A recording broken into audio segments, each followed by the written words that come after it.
एक महत्त्वाचा विषय तुम्हाला सांगतो की जेव्हा केव्हा तुम्ही पूर्वीचे दादांचे व्हिडिओज तिथं बघितले असतील, त्या व्हिडिओजमध्ये दादा प्लॅस्टिकची बॉटल घेऊन तिथं काही गोष्टी करताना बघितलं असेल, पाणी पिताना प्लॅस्टिकच्या बॉटलमध्ये पाणी पिताना तुम्ही बघितलं असेल.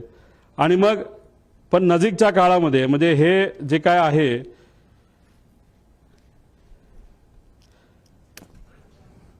आता हे जे काय झालं ते झालं.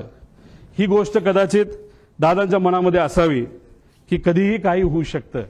त्यामुळे गेल्या काही महिन्यांमध्ये दादा प्लॅस्टिक बॉटलवरनं दादा अशा बॉटलमध्ये त्या ठिकाणी आले होते. का आले होते, कशामुळे आले होते, ह्याच्यात काय करू शकता येत नाही. म्हणून तुमचे नजीकच्या काळामधले काही महिन्यातले जर तुम्ही त्यांचे व्हिडिओज बघितले, मागे सिक्युरिटीचा अधिकारी असतो उभा, तो सुद्धा त्यांचा विश्वासू, त्याच्या हातामध्ये काचेची बाटली असते आणि ती काचेची बाटली अशीच नसते, ती बऱ्याच वेळा चेक केलं जातं आणि त्यानंतर त्यांच्या हातामध्ये ती बाटली असायची. मग दादा प्लॅस्टिक बाटलीवरनं दादा या बाटलीवर का आले असाही प्रश्न पडतो. जेव्हा माझ्या एका मित्राली हेलिकॉप्टर घेतलं होतं, मी दादांना सांगत होतो, दादा माझ्या मित्राला एक हेलिकॉप्टर घेतलंय. म्हणलं चांगला आहे, तो तुझा विश्वासू आहे का? म्हणलं हो आहे. मग त्याचंच हेलिकॉप्टर तू वापर, बाहेरून तू घेऊ नको. आम्ही आत्ताच्या काळामध्ये बरंच काही वेगळं ऐकलेलं आहे. आता ह्याच्यातून ते मला काय सांगण्याचा प्रयत्न करत होते मला तर ते काय माहीत नाही.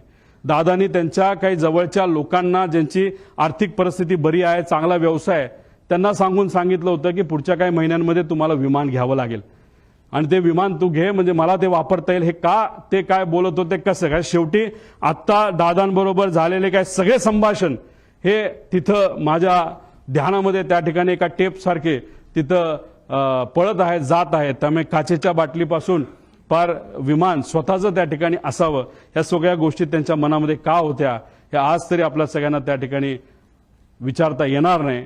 फक्त एवढंच आहे, माझा काका, आमचे नेते, आमचे दादा आज आमच्या सर्वांच्या मध्ये नाही आहेत. पण ते का नाहीत, कशामुळे झालं, कुणी केलं, जर केलं असेल तर कसं घडलं, का केलं गेलं, याची माहिती मला नाही तर अख्ख्या महाराष्ट्राला त्या ठिकाणी माहिती पाहिजे.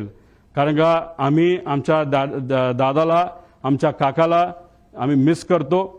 आणि नक्कीच मी एक तुम्हाला सांगतो, जर अशा पद्धतीने आपण जर इन्व्हेस्टिगेशन केलं तर सत्यमेव जयते, आपल्याला विजय या रिसर्चच्या बाबतीत त्या नक्कीच त्याला यश आल्याशिवाय राहणार नाही, असं आमच्या सगळ्यांचं त्याच्यामध्ये मत आहे.